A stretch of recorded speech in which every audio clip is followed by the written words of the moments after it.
Hi guys, we are entering a week of embracing the Maia. We are going to we're going to have an interesting communication word journey today. So the sun is going to enter gate 62, the gate of details in the throat. We are in the quarter of civilization, so all the throat gates are in this quarter. So we have a few left. We are getting one step ahead towards the end of this quarter. And the 62nd gate, preponderance of the small, the gate of details, it's a logical gate. It's the gate that gives name to things in the Maya, the gate of facts. And of course, when we say facts, we don't really mean that these are facts, but it's the feeling that the opinion is grounded in facts, because sometimes these logical people, they are mixed up between details, logical details, and facts. And of course, the mental stream, the logical mental stream, has to be validated by experimenting. So these facts are not actually always validated yet. So, we need to take everything in its perspective. But yes, this is a very, very logical voice, the voice of I think. And when we have all these mental activations that we're going to speak about today, then those thoughts might sound very grounded, but it has nothing to do with the ground. The head is high above and the ground is down, and there's no connection. Before we go on, I want to pay a little tribute to this gate, because this gate has this amazing trait of naming things, and I personally am in love with this trait. So I just gathered a few people that have this gate, and I want to introduce this amazing thing to all of you. So of course, Ra-Uru is the first one, and his design sun that sits in the design earth, sits in the 62nd gate, and grounds, anchors his incarnation cross. And he actually, because of this amazing gate, could create this language, this human design language that we all use, and that I personally really love. I love words. I love the wonders of expression. I have a completely open throat, so I just see this everywhere. And I want to thank him for being what he is and creating this amazing language. The next one is Byron Katie, and again, she used words in such an amazing way, and I put them together because both of them contributed enormously to my awakening. I was deeply, deeply in the work of Byron Katie for many years before I met human design, and I think that the diving I did into her work was what made it so easy for me to surrender to human design. I had no mindfucks since day one, and I think that the mindfucks were already, let's say, got easier and easier using the work. And what we can see here is that she has her conscious Jupiter in the gate of naming things and using the language, the gate of detail. But it's also beautiful to see how her sun, design sun Earth, both of them are in the gates of questions, in an open head. And I think she's one of the few on this planet that used that these gates of questions really showed or displayed themselves as pure inspiration as they should be. She created this language of the work, of the inquiry, and the way the questions are said and the way she plays with words in the answers and uh, in the end of the inquiry makes it such a breakthrough. This is a breakthrough, and she even has this gate of breakthrough. So this combination is very beautiful, and since we have this in the transits, I felt like sharing this. Two more people that use words in an amazing way. They are both born on the same day, just different years.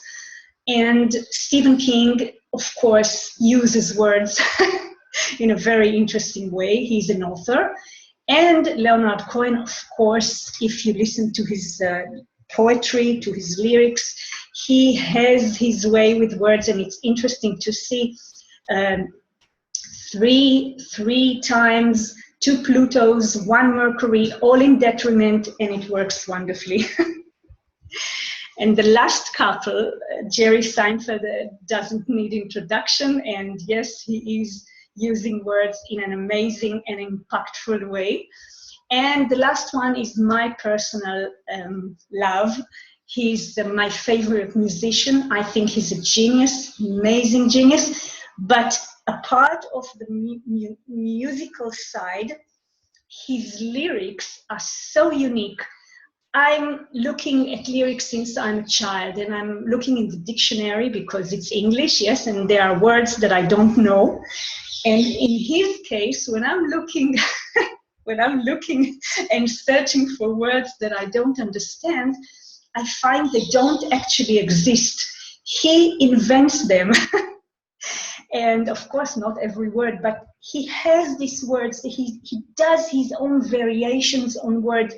And sometimes he really invents a new word. And when you get to know his music and his style and his way of looking at the world, then you can understand what he means. And I like this. It makes it very stimulating, and I'm a sucker for stimulation. So that's why I put him here, because he's really doing it in an amazing way. So this was my tribute to Gate 62, and in this occasion, I want to say happy birthday to all the people that have their sun, their conscious sun in the 62nd gate, begins today, and may you have a long and interesting journey of creating your own language. Okay, so this amazing gate is grounded by the 61st gate, the gate of mystery, the pressure to know the unknown and the unknowable. This is another gate of the potential madness. We know the 3 gates in the head center are potential madness. This individual gate, as I see it, is the hardest of them all. The potential here is strong because the pressure to know what can't be known could really drive us mad. And of course, when there is a knowing, when there is an understanding of or getting it, yes, the past come and we get and we see, we understand the unknown, then there is a mutation, potential mutation or potential empowerment. And of course, this gate also holds within itself melancholy. So this is the gate of inner truth, the awareness of universal underlying principles. And of course, if we talk about embracing the Maia, then we need the details and the facts, the logic details and the facts. And with these, we penetrate the mystery. So what we are going to have is a very interesting drilling session this week, but this week we are drilling unknown realms. It's not the same drilling, it's really drilling the unknown. So we have confusion, mystery and unknown, and doubt. And we have, of course, oppression. The gate of oppression, the 47th gate, has shifted to the to the third line, self-oppression.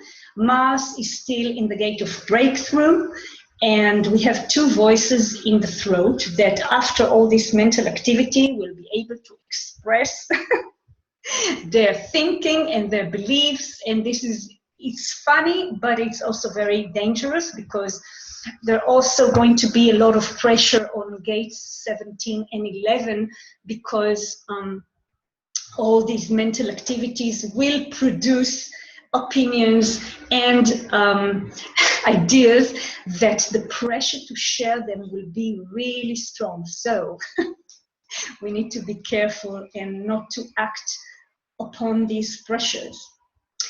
And then on the 14th, Venus is going to enter the gate of influence in the throat, another voice, another logical voice that thinks it can lead. And again, with all these mental activities and realizations and mutations and all these answers and thinking and believing, it can be really dangerous if we're not really invited. This gate is part of the channel of the alpha, but this is a projected channel and it needs to be invited or chosen in order to really lead. And here we have just a voice, and this voice is conditioning us. So please notice that if you really want to share your logical ideas, or if you really feel that you can lead, this has to be anchored in an invitation or response or being chosen. On the 15th, Jupiter also is going to enter this gate. So we're not only feeling that we can lead, but we will talk about it and shout about it all over. And we have here two logical gates in the throat, two logical voices that will express all this mental activity. And I just remind you that the two format gates in the sacral center still are there, but of course they are not forming a global conditioning pattern, but they will connect to the people that have the harmonic gates and create the pressure or defined condition, the sacral and the root to non-sacral being. This is interesting. We're not forgetting this. We just reminding all of us to look at our charts and feel what's going on with us. Another thing, we're still in the 15th of July. Another interesting shift is the moving of the nodes to the third line. So all this confusion and doubt and pressure to know the unknown is rooted in trial and error, bonds made and broken, anarchy, lack of continuity, allegiance, rejection, and so on. So beware. Just watch. I mean, this is an amazing movie. And the last thing that happens on the 15th is that Mars gets into the 14th gate in the sacral, the gate of power skills. And this gate is the fuel to empower direction. It empowers the direction of the second gate. And when all these people with the second gate are going to get their direction will be energized, but of course, according to strategy and authority. But what's interesting to notice here, that because of all the mental activity and the mind fuck and the thoughts and the realizations and the insights, all this leads to thinking I have a direction. And when this 14th gate arrives, we can just go and ride on this energizing horse towards a direction which is not for us. So please notice strategy and authority. And now I just want to share a few words about words. We are in the quarter of civilization, and again I have this open throat, very open throat, and I see especially since I'm in this experiment, but it was also before. The difference was that before I couldn't see myself, I could only see it outside, but now I see only also myself in this, that we are talking much, much, much more than we should. And this is a very gentle saying. We really have to shut the fuck up most of the time. Now, the thing is that the mind, and the mind is very activated for all of us now, so we all could relate to this. The mind has his own life, its own life up there. And we are living in a homogenized world that praises the mind. The mind is the God, and everything that goes in there is very important, and we all feel that we need to share what's going on in our mind, and not only share, but also rule with this, tell others, control their lives, guide them, and tell them what we see. I mean, this is really something that happens all the time in the not-self world. And what I've noticed, the more I'm in this experiment, I see that this is really an aggressive thing. Now, communication is something that comes from the word communion, and communion is not one-sided thing. This is a mutual thing, that two people or more, but let's say we're talking about two people want to commune, or it's correct for them now to commune. And communication is, of course, not only verbal communication. We know that the auras talk. And when we enter to this experiment and we really live our design and we sleep alone, our auras become more and more sensitive. For us to sit in our own aura and somebody invades the aura without being invited, asked, or without asking us if we are, if it's correct for us, this is already something which is aggressive, which is even sometimes violent. But then when this person opens his mouth and starts talking to us and saying and telling and in this invasive way, then we can't protect ourselves. This is really violence. Now, I'm using these words, and I know it's extreme, but this is what it is, because the aura is who we are, and it's like somebody gets into us, penetrates us, and then this throat starts talking and saying things, and words is energy. Words are energy, very strong energy. And people think that this is okay. People think that if it's their child, they can say anything to him, or if it's their partner, or, you know, all this is really, I mean, people are talking. People are invasive, penetrating, telling, informing, controlling. This is a very aggressive thing.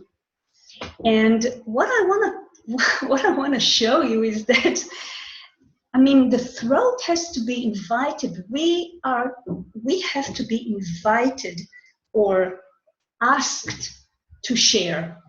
And in relationships, in this communication in relationships, it's not understandable, it's not taken for granted that if I'm a mother of a child, I have the privilege to share with him what I think or what I see all the time. It doesn't work like that. If the child is a generator, I have to ask him if he's open to hear. Or if the child is a projector, I need to invite him to the conversation. And if it's an emotional being, I have to say, look, I have something to share with you. Is this the right time? Would you like to sleep on it? I mean, we have no right to control and to invade other people's auras and bodies. And words do this. And it's interesting because I came across a movie about non-violent communication. And I couldn't watch the whole movie. I mean, this is a lot of mental stuff, and I'm not there. But I just saw a little thing that there was a parent there, a single mom, I think, and she was very upset that her child, a little child, I think 5 years old, didn't want to sit with her to eat with her dinner. And there was a session there that the therapist tried to play a role game with the mother, and the mother just shared all her deep feelings with this little girl in the role play. And I just watched that and I thought, what does this mother think? I mean, what does she think? Why does she think that the little kid needs to hear all her emotional mindfuck from being a single mom and needing somebody to sit with? I mean, she has her own life, and probably she was a generator, so you can just ask her, do you want to sit with me? And she would say, and that's the whole thing. And the belief the belief we have that the other is interested in what's going on with us, and that we have the permission to just put it on their head. Oh my God. I mean, and I used to do it too, and I stopped doing it. Well, sometimes I'm sure I have my own mistakes, but it's completely different because I hardly speak with people that are not really, haven't really invited me, or, you know, we close and we always check if that's the correct timing for us. But I see it everywhere, and I just invite you to start watching, to start seeing how penetrating it is when somebody speaks to us when we're not ready for this, and how penetrating it could be when we do it to the other. So that's it. That's about words and communication and the quarter of civilization. And I just want to remind us all that we have to be careful about this explosion in our heads, and let's remind ourselves that we will not obey the voices in our heads. We have this strategy to protect us. We have the inner authority or the decision-making process to navigate us, and we sleep alone to protect ourselves and clean the aura, and that's all what we need. So have a quiet and sensitive week. Bye.